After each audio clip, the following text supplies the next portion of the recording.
Now, Executive Suites with WPRI.com reporter Ted Nesi. One of Providence's oldest landmarks is getting a new lease on life. The Arcade on Westminster Street was America's first indoor shopping mall when it opened in 1828. Now, to the delight of state and city leaders, it's being transformed into a mixed-use space.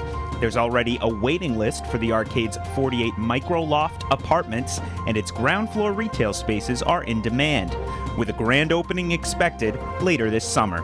This week on Executive Suite, Providence real estate developer and Arcade owner Evan Granoff.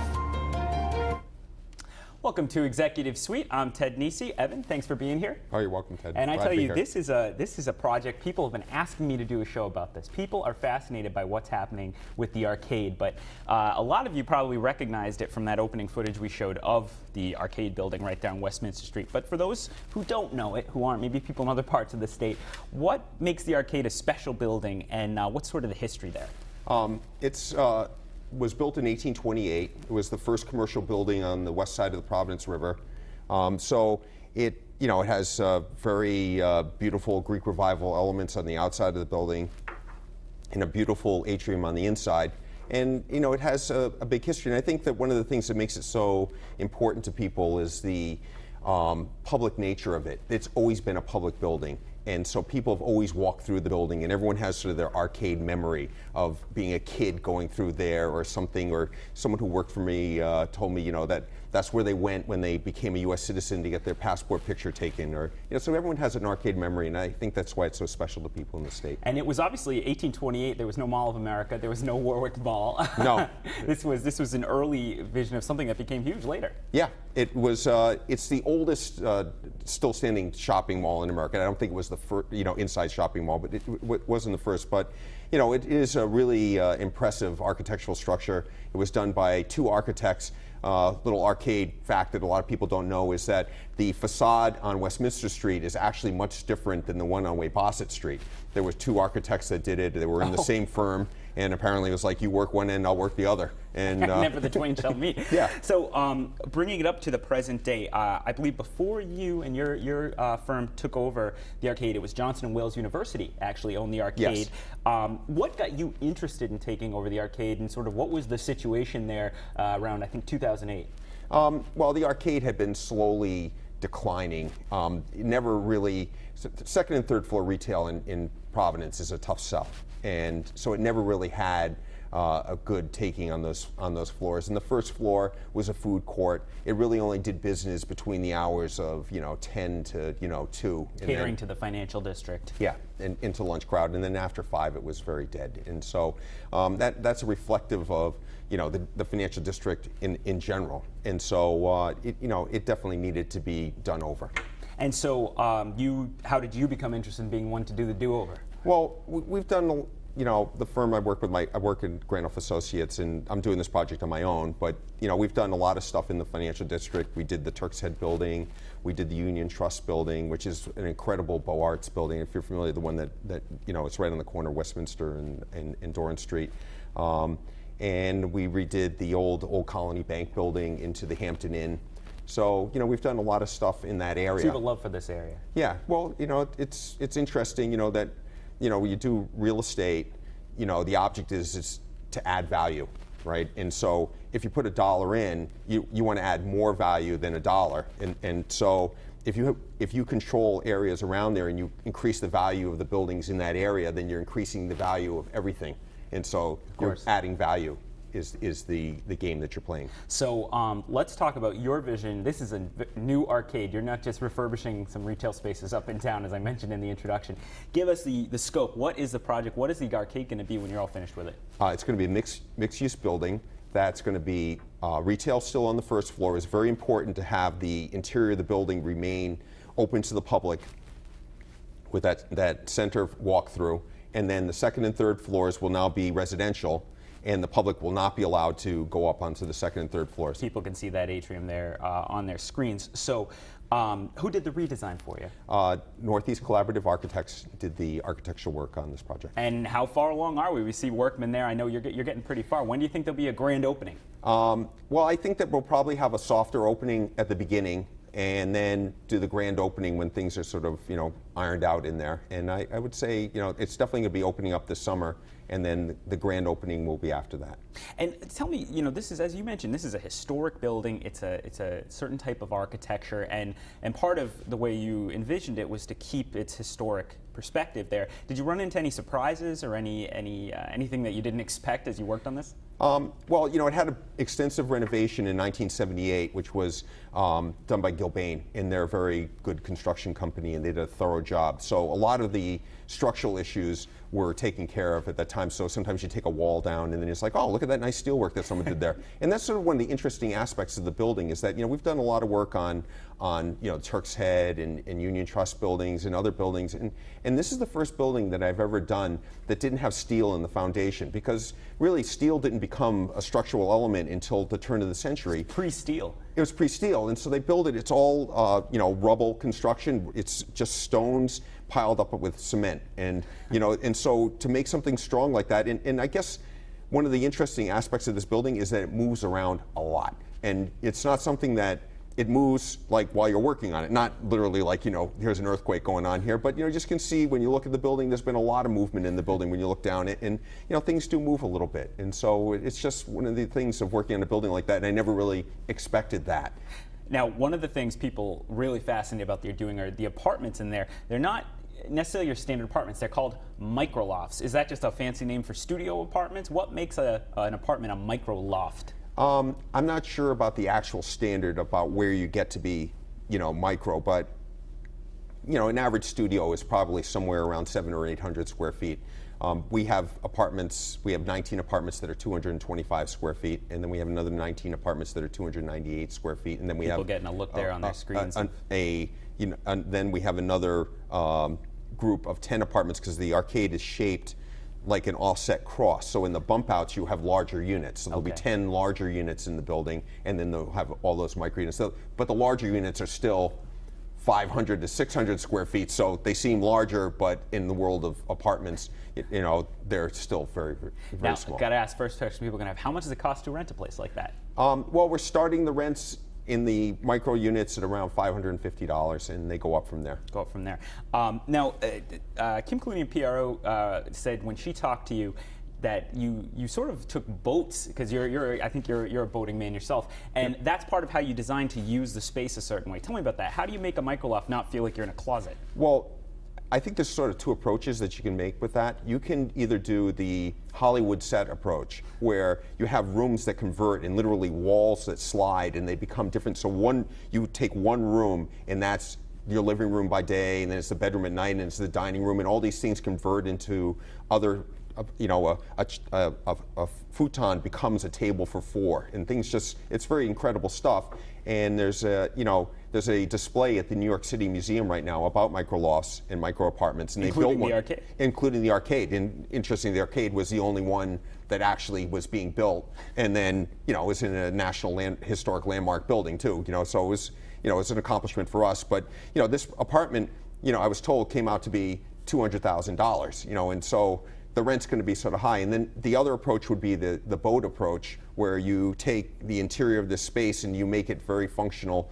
And I think the overall goal is to always try to reduce clutter, because that's the thing that really kills you when you're in 200 square feet, is that someone puts a coat on the chair. Right now there's no place to sit, and so you want you have a very small counter space. You want those dishes to go away. So even though there's not a cooktop or oven, we have a dishwasher, because you want stuff to go from the cupboard, you use it, in the dishwasher. When it's full, you run it. And so there's everything's oriented towards reducing clutter. So you end up with, like, you know, a couch has drawers under it, your bed has drawers in it, you know, there's a lot of storage that's all, just like a boat interior is done. You know, so thinking really efficiently about space. And of course, Yes. as a single bachelor, I can think of other reasons it's good to have a dishwasher, but we have to take a break. When we come back, we're going to talk more about microlofts as well as micro retail at the new arcade and Providence development more generally. Stick with us on Executive Suite.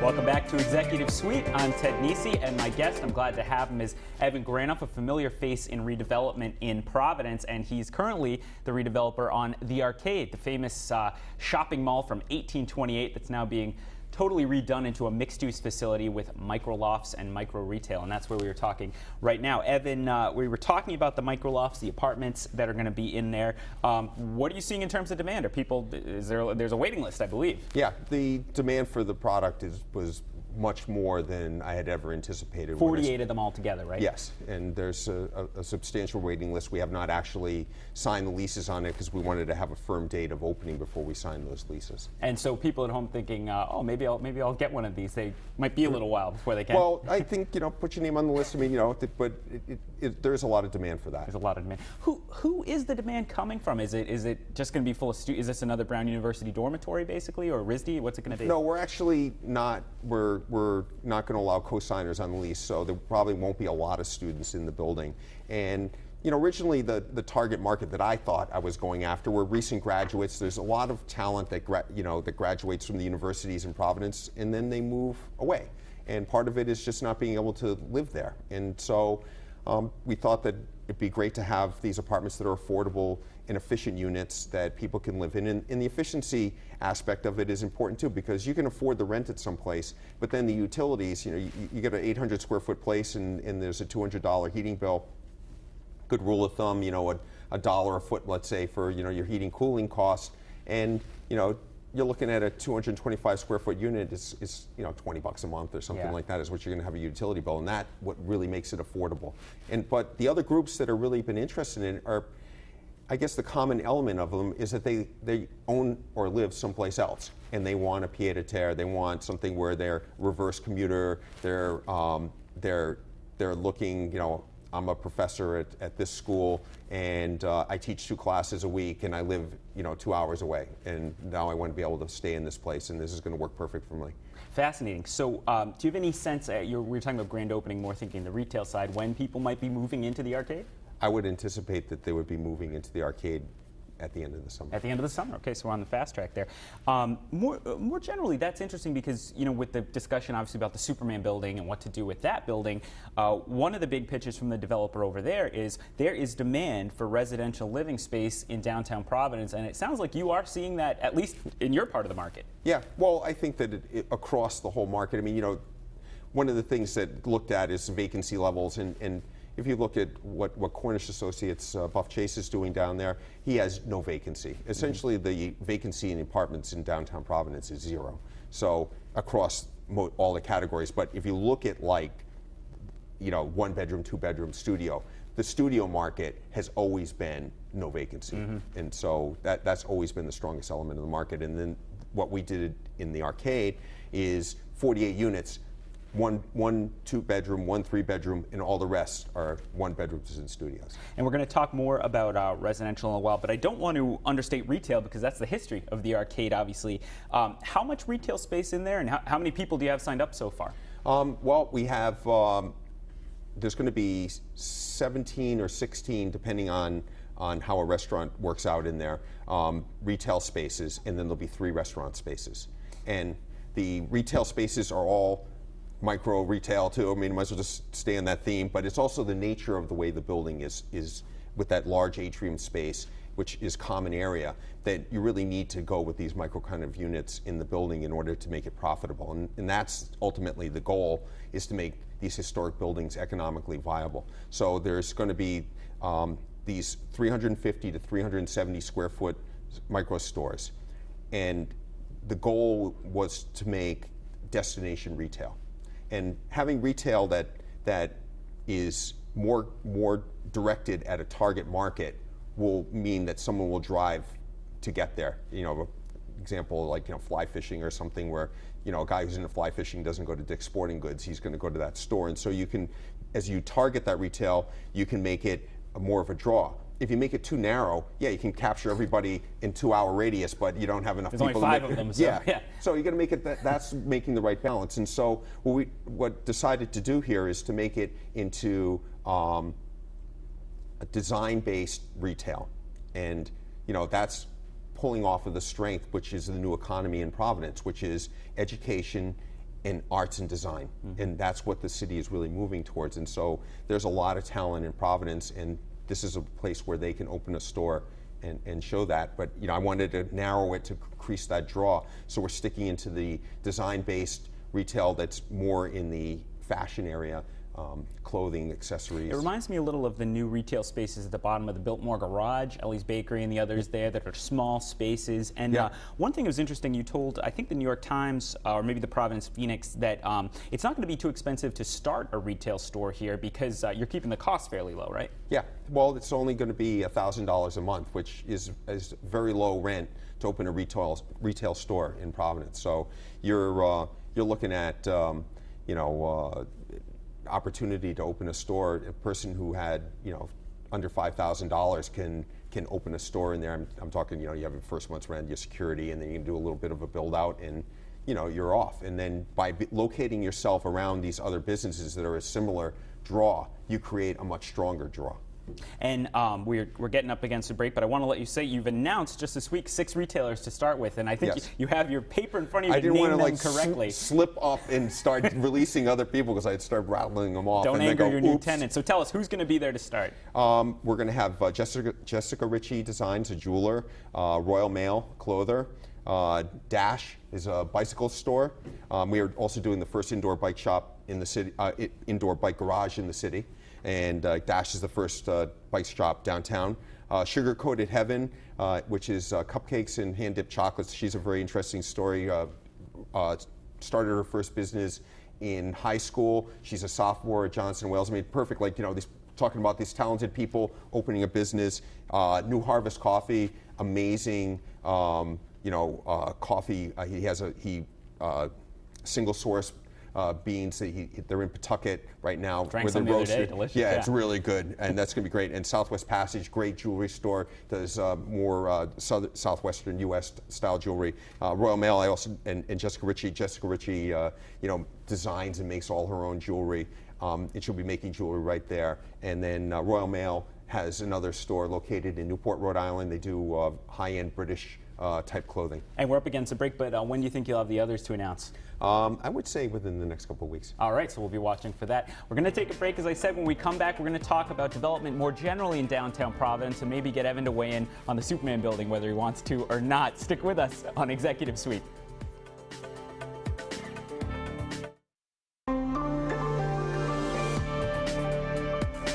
Welcome back to Executive Suite. I'm Ted Nisi, and I'm joined by Evan Granoff. He's redeveloping the Arcade Providence. And Evan, one thing, we are talking a lot lately about public subsidies for development projects. The historic tax credit program is coming back in the new state budget, and Mayor Taveras has been using tax stabilization plans. Could you just give me a sense, what role did those kind of public programs fit in this project? Well, there were 2 programs that we took advantage of, and they were both available to everybody, so it wasn't like we had some sort of there's no special deals here. Right. I want people to know. The one was the state historic tax credit program that had been around for years and years and had been used from across many projects, and we took part in that program, and then it was canceled, but they allowed people to grandfather themselves into it by making a payment on that, and so that's what we did with that. The other one was a tax stabilization program that was passed by the City Council in Providence. People might not know what that is. What does that actually do? Tax stabilization allows people to add value. Your taxes are assessed basically by the value of your property. And so sometimes it can work against you. If you add value to your property, your taxes go up, and there's this sort of, you can't get enough return on your investment, so it's a disincentive to add value. So it's sort of like, okay, we'll hold back. Yep. You can add value, get a return, and then then we'll tax you at a later date. Goes with the idea of not having as many surface parking lots because you want to encourage people to build something there. That's right. So I guess one question a lot of people who don't know real estate have is, do we have to have public subsidies to have these big development projects? Superman Building obviously is the biggest discussion right now, but we have the Dynamo House projects being announced now that looks like it's going to have that. I mean, would projects like this be able to be financed and be feasible if there weren't tax stabilization agreements and historic tax credits and such? Not right now. Maybe in the future it could make sense, but right now the economics of where you're at in downtown Providence require some form of subsidy in order to get people to invest money. And is that because you just can't, the developers just can't get back on the rents side because of what people pay in Providence, the cost it is to put in to get the building done? Yeah, you need to get a return on your investment, and that's what's encouraging capital to come into the market. And then you have the whole historic nature of a tax credit, which is something that with both those subsidies that I was talking about were related to historic tax credits, and the tax stabilization was only available for historic property. You get a building like the Arcade, and these historic buildings take a lot of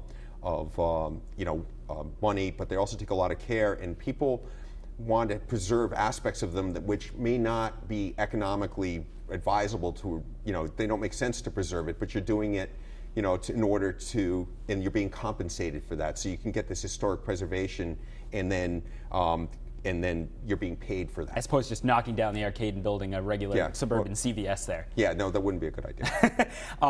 Let me ask you about the Superman building. The push now from the developer is a plan, doesn't look like it's passing this year at the Assembly, but to turn those into apartments as opposed to office space. I mean, you're not involved in that project, no, I'm not but at all. I'm across the street. But you care about that neighborhood, exactly. Yes. Does that make sense to you? And also, what do you think of just having the Superman building empty? Well, I mean, that Superman building empty has been an issue for the Arcade because the Arcade has functioned as the lobby of the Superman building, for a long time. The Superman building, the financial, I mean, I like to say the former financial district, because really there's a vacuum in that area right now.